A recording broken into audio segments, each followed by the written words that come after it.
अगर तुसी बाहर 5-4 लाख रुपया कमा रहे हो तो पाकिस्तान दे विच आके तुसी कमा नहीं सकदे, तुहानूं पाकिस्तान दे विच आना नहीं चाहिदा। साडे कई भरा ये धोखा खा चुके ने कि ਜਿਹੜੇ ਬਾਹਰ ਦੇ ਮੁਲਕ ਦੇ ਵਿੱਚ ਸੋਹਣੀ ਰੋਜ਼ੀ ਕਮਾਉਂਦੇ ਸੀ, ਬੰਦੇ ਆਪਣਾ ਬਾਹਰੋਂ ਵੇਚ ਵਟਾ ਕੇ ਪਾਕਿਸਤਾਨ ਆ ਜਾਂਦੇ ਨੇ, ਇੱਥੇ ਆ ਕੇ ਗੱਡੀਆਂ ਲੈਂਦੇ ਨੇ। ਬਾਅਦ ਦੇ ਵਿੱਚੋਂ ਜਦੋਂ ਇੱਥੋਂ ਦੇ ਹਾਲਾਤ ਤੋਂ ਪਰੇਸ਼ਾਨ ਹੁੰਦੇ ਨੇ ਤੇ ਫਿਰ ਨਾ ਉਧਰ ਦੇ ਰਹਿੰਦੇ ਨੇ ਤੇ ਨਾ ਇੱਧਰ ਦੇ ਰਹਿੰਦੇ ਨੇ। अस्सलाम वालेकुम जनाब, की हाल है? ठीक ठाक दोस्तों। अगर कोई बंदा बाहर दे मुल्क 5-4 लाख रुपया ड्राइवरी करके कमा रहा है तो उस बंदे नूं पाकिस्तान आके ट्रांसपोर्ट का काम करना चाहिए। वो इन्ने पैसे या इस तो ज़्यादा पैसे पाकिस्तान दे विच कमा सकता है या नहीं कमा सकता। दोस्तों, ऐसे बंदे जिहड़े कि लोगों के गलत मशवरियां दे विच आ जांदे ने और बाद औकात जज्बात दे विच आके या लालच दे विच आके या धोखे दे विच आके या किसी दियां गल्लां दे विच आके जिहड़े सबज़ बाग दिखांदे ने, ऐसे गलत फैसले ज़िंदगी दे कर बैठदे ने जिहड़ा कि बाद दे विचों उन्हां वास्ते पछतावा बनदा है। दोस्तों, कोई भी काम अगर वो तरीके नाल कीता जावे तो कामयाब होंदा है। लालच दे विच या बेसमझी दे विच या किसी दियां गल्लां दे विच आके यानी कि अपने दिमाग नूं इस्तेमाल ना किया जाए तो वो काम किया जाए तो कभी कामयाब नहीं होया। मैं ये नहीं कहांगा कि अगर तुसी बाहर 5-4 लाख रुपया कमा रहे हो तो पाकिस्तान दे विच आके तुसी कमा नहीं सकदे, तुहानूं पाकिस्तान दे विच आना नहीं चाहिए, ये मैं हरगिज़ नहीं कहांगा। दोस्तों, अगर कोई बंदा बाहर दे मुल्क खा पी के सारे खर्च अखराजात कढ़ के 5-4 लाख रुपया कमा के अपने घर भेजदा है और सकून है उन्होंने, फिर दोस्तों खुद नूं फौरन ये फैसला नहीं लेना चाहिए कि वो फौरन सब कुछ छड्ड के ते पाकिस्तान आके ते नवा काम शुरू करे ट्रांसपोर्ट का। और वो दोस्तों जिहड़ा वा उन्होंने ਉਹਦਾ माइंड सैट है जी वही बनया होवे बाहर वाला ही, क्योंकि हर मुल्क का अपना तौर तरीका है, अपना कानून है, अपने वसाइल ने। इस वजह तो दोस्तों साडे कई भरा ये धोखा खा चुके ने कि ਜਿਹੜੇ बाहर दे मुल्क दे विच सोहनी रोज़ी कमांदे सी, ठीक है, और पाकिस्तान नूं फायदा पहुँचाते सी। हर दोस्तों महीने बाहरों जो पैसे पाकिस्तान दे विच आने हैं तो पाकिस्तान की इकोनमी नूं भी फायदा होना और उन्हां दे घर वालियां नूं भी फायदा होना। वो दोस्तों लोगों दी गल्लां दे विच आके अपना सब कुछ दोस्तों उत्थों जिहड़ा सोहनी रोज़ी लगी हुई सी उन्हां दी, वो अपना सारा कुछ ही बाहर वेच वटा के ते पाकिस्तान आए। इत्थे आके उन्होंने गड्डियां लईयां या गड्डी लई, उन्हां दा ज़हन अजे दोस्तों वो बाहर वाला ही सी, लेकिन दोस्तों इत्थे वो कामयाब नहीं हो सके। इत्थे कामयाब वही बंदा हो सकता है जिन्हें कि पाकिस्तान दे विच ही काम कीता होवे ट्रांसपोर्ट का, और वो अगर अपना काम करे तो वो कामयाब ज़्यादा जल्दी हो जाएगा। दोस्तों, होंदा इस तरह है कि बंदे अपना बाहरों वेच वटा के पाकिस्तान आ जाते हैं, इत्थे आके गड्डियां लैंदे ने। बाद दे विचों जदों इत्थों दे हालात तो परेशान होंदे ने तो फिर ना उधर दे रहिंदे ने ते ना इधर दे रहिंदे ने।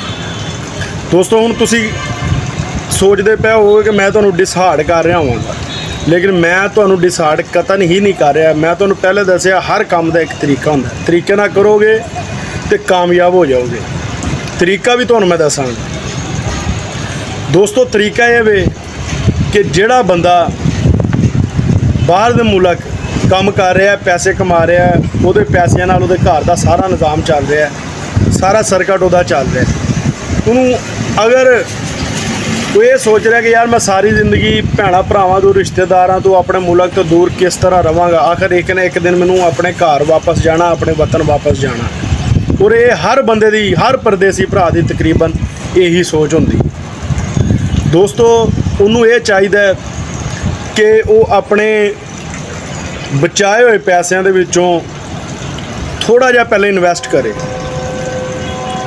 ਕੋਈ ਛੋਟੀ ਮੋਟੀ ਗੱਡੀ ਲਵੇ ਪਹਿਲੇ ਥੋੜੇ ਪੈਸਿਆਂ ਵਾਲੀ। ਔਰ ਅਗਰ ਕੋਈ ਦਾ ਪਾਕਿਸਤਾਨ ਦੇ ਵਿੱਚ ਭਰਾ ਡਰਾਈਵਰ ਹੈਗਾ ਵਾ, ਜਾਂ ਕੋਈ ਉਹਦਾ ਯਾਰ ਦੋਸਤ ਆ ਡਰਾਈਵਰ, ਜਾਂ ਕੋਈ ਉਹਦਾ ਦੋਸਤ ਐਸਾ ਜਿਹੜਾ ਟਰਾਂਸਪੋਰਟ ਦੇ ਕੰਮ ਨੂੰ ਸਮਝਦਾ ਵਾ, ਤੇ ਦੋਸਤੋ ਉਹਨੂੰ ਚਾਹੀਦਾ ਕਿ ਉਹ ਗੱਡੀ ਲੈ ਕੇ ਉਹਨੂੰ ਦੇ ਦੇਵੇ।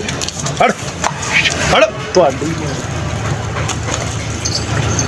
ਉਹ ਗੱਡੀ ਲੈ ਕੇ ਉਹਨੂੰ ਦੇ ਦੇਵੇ, ਤੇ ਫਿਰ ਦੋਸਤੋ 1-1.5 ਸਾਲ ਇੰਤਜ਼ਾਰ ਕਰੇ, ਹਰ ਮਹੀਨੇ ਉਹਦੇ ਕੋਲ ਹਿਸਾਬ ਲਵੇ।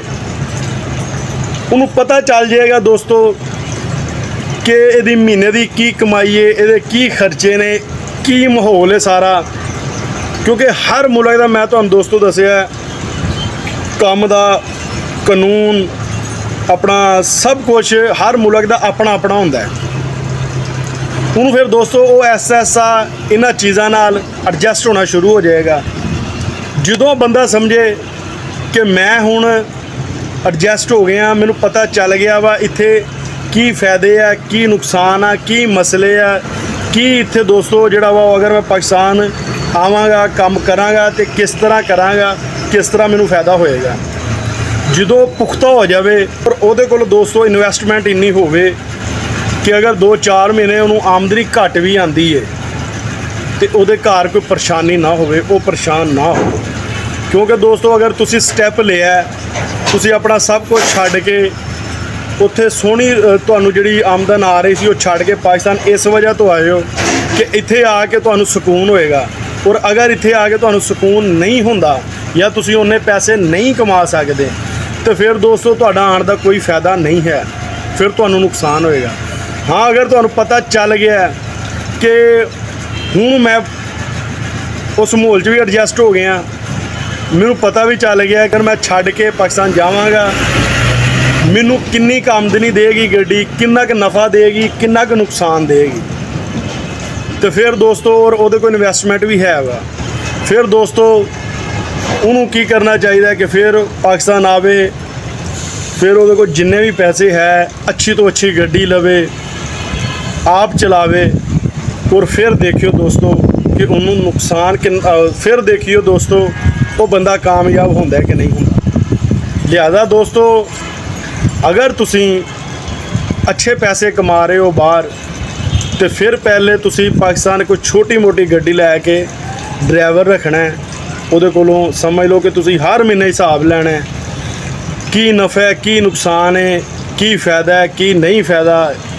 ਕੀ ਮਸਲਾ ਹੈ, ਕੀ ਮਸਾਇਲ ਹੈ, ਤੁਹਾਨੂੰ ਕੀ ਮਾਹੌਲ ਹੈ, ਸਭ ਕੁਝ ਪਤਾ ਚੱਲ ਜਾਏਗਾ। ਤੇ ਕਾਫੀ ਸਾਡੇ ਐਸੇ ਭਰਾ ਬਹੁਤ ਜ਼ਿਆਦਾ ਪਰੇਸ਼ਾਨੀ ਦਾ ਸ਼ਿਕਾਰ ਹੋਏ, ਜਿਨ੍ਹਾਂ ਨੇ ਕਿ ਕਈ ਸਾਲ ਬਾਹਰ ਲਾਏ, ਅੱਛਾ ਕਮਾ ਰਿਹਾ ਸੀ, ਜਮ੍ਹਾਂ ਪੂੰਜੀ ਵੀ ਉਹਨਾਂ ਕੋਲ ਹੈ ਸੀ, ਲੇਕਿਨ ਗੱਲਾਂ ਦੇ ਵਿੱਚ ਆ ਕੇ ਉਹਨਾਂ ਨੇ ਆਪਣੀਆਂ ਨੌਕਰੀਆਂ ਹਰ ਚੀਜ਼ ਛੱਡੀਆਂ ਬਾਹਰੋਂ, ਔਰ ਆਪਣੇ ਮੁਲਕ ਆਏ। ਇੱਥੇ ਆ ਕੇ ਦੋਸਤੋ ਨਵੇਂ ਸੀ, ਉਹਨਾਂ ਨਹੀਂ ਸੀ ਪਤਾ ਕਿ ਕਿਸ ਤਰ੍ਹਾਂ ਗੱਡੀ ਚਲਾਉਣੀ ਹੈ, ਕੀ ਸਫ਼ਰ ਹੈ, ਕੀ ਮਸਲੇ ਨੇ, ਕੀ ਮਸਾਇਲ ਨੇ ਇੱਥੇ, ਔਰ ਕਿਸ ਤਰ੍ਹਾਂ ਦੋਸਤੋ ਐਡਜਸਟ ਹੋਣਾ ਹੈ, ਉਹਨਾਂ ਨੂੰ ਇਸ ਚੀਜ਼ ਦਾ ਨਹੀਂ ਸੀ ਪਤਾ, ਔਰ ਉਹ ਨਾਕਾਮ ਹੋ ਗਿਆ। ਉਹਨਾਂ ਦੀ ਜਮ੍ਹਾਂ ਪੂੰਜੀ ਵੀ ਲੱਗ ਗਈ, ਔਰ ਬਾਅਦ ਦੇ ਵਿੱਚੋਂ ਫਿਰ ਦੋਸਤੋ ਆਪਣਾ ਕੋਈ ਨਾ ਕੋਈ ਚੀਜ਼ ਵੇਚ ਕੇ ਆਪਣੇ ਘਰ ਦੀ ਜਾਂ ਕਿਸੇ ਕੋਲੋਂ ਫਿਰ ਕਰਜ਼ਾ ਚੱਕ ਕੇ ਦੁਬਾਰਾ ਬਾਹਰ ਚਲੇ ਗਏ। ਔਰ ਹੁਣ ਉਹਨਾਂ ਦਾ ਉਹ ਇਹ ਹਾਲ ਆ ਕਿ ਉਹ ਕਹਿੰਦੇ ਆ ਕਿ ਹੁਣ ਅਸੀਂ ਇਹ ਸਟੈਪ ਨਹੀਂ ਲੈਣਾ। ਵਜ੍ਹਾ ਇਹੀ ਬਣੀ ਕਿ ਉਹਨਾਂ ਨੇ ਗਲਤ ਤਰੀਕਾ ਅਪਣਾਇਆ। ਉਹਨਾਂ ਨੇ ਸਟਾਰਟ ਤੋਂ ਹੀ ਦੋਸਤੋ ਐਸਾ ਸਟੈਪ ਲਿਆ ਕਿ ਜਿਹੜਾ ਕਿਸੇ ਵੀ ਕੰਮ ਦੇ ਵਿੱਚ ਕਾਬਲੇ ਕਬੂਲ ਨਹੀਂ ਹੈ।